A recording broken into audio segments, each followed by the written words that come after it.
Las Vegas, a gunman perched high on the 32nd floor of a Las Vegas Strip casino unleashed a shower of bullets down on an outdoor country music festival below, killing 58 people and leaving 527 injured as thousands of frantic concertgoers screamed and ran for their lives, Clark County Sheriff Joseph Lombardo said Monday.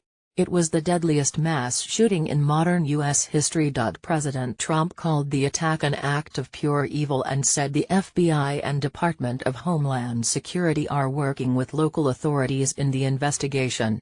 Mr. Trump spoke with Nevada's governor and the mayor and sheriff of Las Vegas, White House Press Secretary Sarah Huckabee Sanders said. Mr. Trump observed a moment of silence for the victims Monday afternoon and will travel Wednesday to Las Vegas. Officials said Tuesday afternoon that all but 3 victims have been identified. The gunman has been identified as Stephen Craig Paddock, 64, of Mesquite, Nevada. While the investigation into the gunman's motives continues, the FBI's special agent in charge in Las Vegas, Aaron Rouse, said Monday that investigators had found no connection with an international terrorist group. Late Monday evening, officials said there were no known threats in the Las Vegas area, according to Las Vegas Asked. Sheriff Todd Fasulo. Responding to a question from CBS News' Norah O'Donnell, Lombardo said video cameras were found both inside and outside the hotel room the gunman used for the shooting. Lombardo said he anticipates Paddock was looking for anybody coming to take him into custody. A hotel security guard who approached the room during the rampage was shot through the door and wounded in the leg. Lombardo called his actions heroic. The gun attachment that mimics automatic gunfire is a little-known device called a bump stock that was not widely sold. The stocks have been around for less than a decade, and Schneider said officials determined they were legal. Lombardo said the FBI took all digital and electronic evidence into custody. Lombardo said he was not aware of any transmissions from the cameras. As part of the investigation, authorities are evaluating more than 60 body camera videos, along with common space cameras. Based upon the amount of ammunition and evidence found at the scene, police say they believe the incident was a premeditated shooting. Lombardo released body cam footage at a Tuesday evening press conference that showed the terror from the scene. The Bureau of Alcohol, Tobacco, Firearms and Explosives said 47 weapons had been recovered from the hotel room, Paddock's residences in Mesquite and Verde, Nevada. Paddock had devices attached to 12 weapons allowing semi-automatic rifles to mimic fully automatic gunfire. Authorities said loved ones or friends can call 1-800-536-9488 to report anyone missing in the wake of the fatal shooting.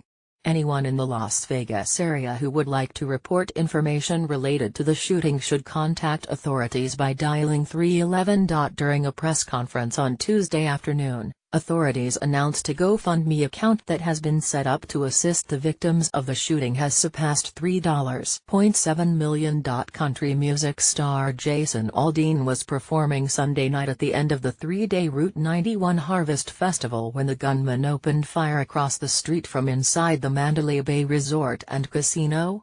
On Tuesday, Aldean cancelled his upcoming shows for the weekend. Police and SWAT teams quickly descended on the concert and the casino, and officers used explosives to get into the hotel room where the suspect was inside, authorities said. Officials said Paddock shot and killed himself before a SWAT team breached the door. The shooter, Stephen Paddock. Investigators are still trying to discern the motive of gunman Stephen Paddock and retrace the steps that led to his deadly rampage. Authorities recovered a total of 42 guns belonging to the shooter, at least 23 firearms were found in his Mandalay Bay hotel suite, Fasulo said Monday evening, and an additional 19 guns were found in a search of his home in Mesquite. Owners of at least 3 gun stores in Nevada and Utah said they legally sold a total of 6 firearms to Paddock, including a reported handgun, 2 shotguns and 3 rifles. CBS News Justice and Homeland Security correspondent Jeff Pegas reports. He was visiting all the local firearm shops, is what he told everybody, said Chris Michelle, owner of Dixie Gun Works in St. George, Utah. Lombardo said authorities found explosives and several thousand rounds of ammo along with some electronic devices that police were still evaluating Monday night.